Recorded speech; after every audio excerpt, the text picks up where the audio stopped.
হঠাৎ করে প্ল্যান হয় আপু বাবার বাড়ি যাবে, তাই ভাবলাম আমি আপুকে একা একা যাইতে দিব না, আমি নিজে যেয়ে রেখে আসবো। নওগাঁতে ঘুরতে আমার ভীষণ ভালো লাগে, আর বোনের বাসা আসার কথা বললে তো আরো বেশি ভালো লাগে। আজকে আঙ্কেলের খামারের মুরগি দিয়ে আমরা রাত্রের ডিনার কমপ্লিট করব।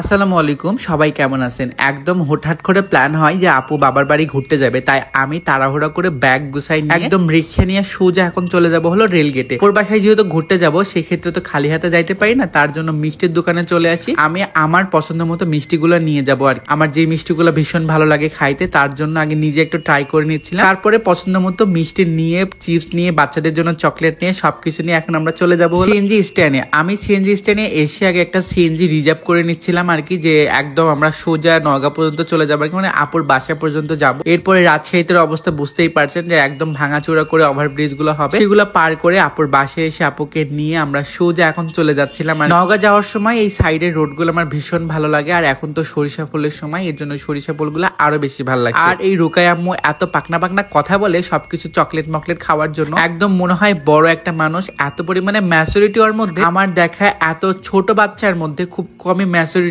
থাকে, বাট রুকায়া একদমই আলাদা। এরপরে আমরা সিএনজি ছেড়ে দিই এন্ড কিছু ভাজা পোড়া কিনে নিয়েছিলাম, মানে ডিমের চপ, বেগুনের চপ, সিঙ্গাড়া, এগুলো কিনে খাইতে খাইতে যাচ্ছি। সত্যি কথা বলতে শহরে যতই থাকি, গ্রামের এক অন্যরকম টান, মানে গ্রাম অনেক বেশি ভালো লাগে। আর এই তো চলে আসছে আপুর বাসার সেই ভাইরাল রোডে, আর আপনারা কম বেশি সবাই চিনেন আর কি এই রাস্তাটা।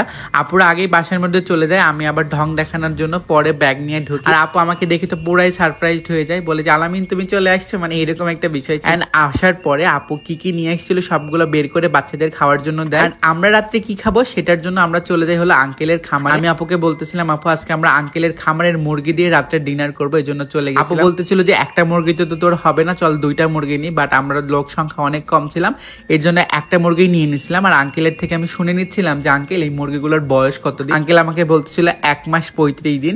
এইটা নিয়ে আমরা অনেক বেশি মজা করি আর কি, মানে ফান করে আঙ্কেল আর কি বলে কথা। আর আমরা মুরগিটা এখন পরিষ্কার করে নিচ্ছিল আপুর নিজ হাতে।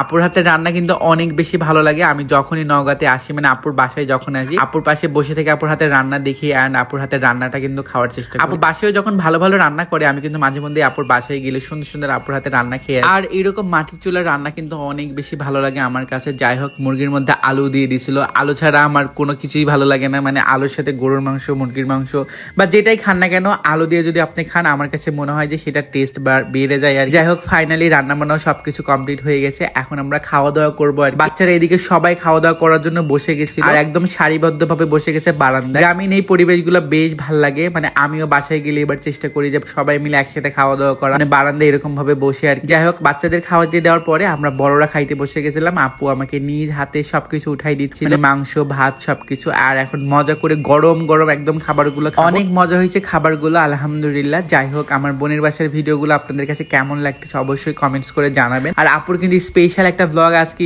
ফেসবুকে আপলোড হয়ে গেছে, সবাই দেখবেন, লাইক কমেন্ট এন্ড শেয়ার করবেন। আমাদের জন্য সবাই দোয়া করবেন, আমরা যেন সবাই ভালো থাকি, সুস্থ থাকি, আর আপনাদেরকে সুন্দর সুন্দর ভিডিও উপহার দিতে পারি। আল্লাহ হাফেজ।